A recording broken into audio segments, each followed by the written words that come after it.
আসসালামু আলাইকুম প্রিয় দর্শক। আজকে জামাতের আমির রাজধানীতে মাল্টিমিডিয়া বাসের উদ্বোধন করেছেন এবং সেই উদ্বোধনকে কেন্দ্র করে অনেক আলোচনা হচ্ছে। কারণ বাসটি দেখতে পুরোটাই তারেক রহমান যে বাসটি ব্যবহার করেছেন সেরকম। ইভেন কালারেরও অনেক মিল আছে, সাইজ সবকিছু মিলিয়ে একই রকম।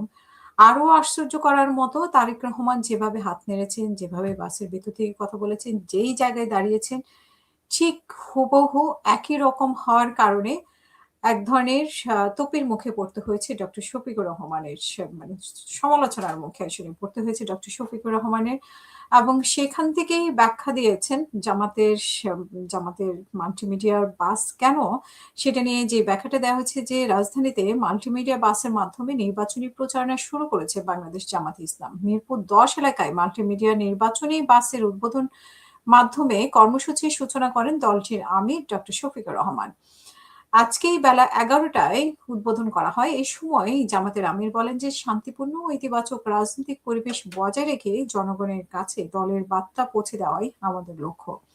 উদ্বোধনের সময় বিষয়টি নিয়ে সামাজিক যোগাযোগ মাধ্যমে নানা ধরনের আলোচনা শুরু হয়। পরে এই বিষয়ে দৃষ্টি আকর্ষণ করা হলে বাস ক্যাম্পেইন টিমের সংগঠক আব্দুর রহমান গণমাধ্যমকে জানান যে আমরা প্রচারণার জন্য বাসটি ব্যবহার করব, এটি জামাতের আমিরের চলাচলের জন্য নয়। তিনি আজ আনুষ্ঠানিকভাবে প্রচারণার জন্য উদ্বোধন করেছেন। আমরা এই বাসের প্ল্যান করেছি নভেম্বর মাসে এবং আমাদের নির্বাচনী ব্র্যান্ডিং কালারের আলোকে কপি করার কোনো কিছুই নেই। নির্বাচন শুরু থেকে আমরা এই ব্র্যান্ডিং কালার ব্যবহার করছি।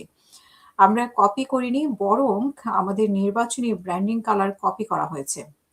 এখন বলা হচ্ছে যে জামাতেরটাই কপি করেছে বিএনপি। কিন্তু যেহেতু আগে সবাই বিএনপিটা দেখেছে, সেহেতু এখানে মানে আলোচনা আছে বা সমালোচনা আছে। আসলে হয়তোবা পরিকল্পনাটা আগে ছিল, কিন্তু মানে বিএনপির পক্ষ থেকে আগে দেখানো হয়েছে। তো এবং বাসের মিলটা থাকলেও মানে ঠিক তারেক রহমান যেই পদ্ধতিতে হাত নেড়েছেন, বাসের কথা বাদ দিলেও কিন্তু সেই যে তারেক রহমানের অঙ্গভঙ্গি একই রকমভাবে, তো সেই ব্যাখ্যাটা আসলে দেওয়া হয়নি। হয়তোবা সেই ব্যাখ্যাটা দিলেও ভালো হতো যে বাস একই রকম হয়েছে। সেটার থেকেও বড় কথা যে আমার মনে হয় যে ডক্টর শফিকুর রহমান যেভাবে মানে তারেক রহমান যেভাবে হাত নেড়েছেন, যেভাবে কথা বলেছেন ভিতর থেকে, যেভাবে মিডিয়া কভারেজ হয়েছে ঠিক একই রকমভাবে। সো এইখানে উম মানে এখানেই প্রশ্ন আসলে কপি করা হয়েছে কি হয়নি, বা তারেক রহমান দ্বারা উৎসাহিত হয়েছেন কিনা, এটা জনগণের প্রশ্ন।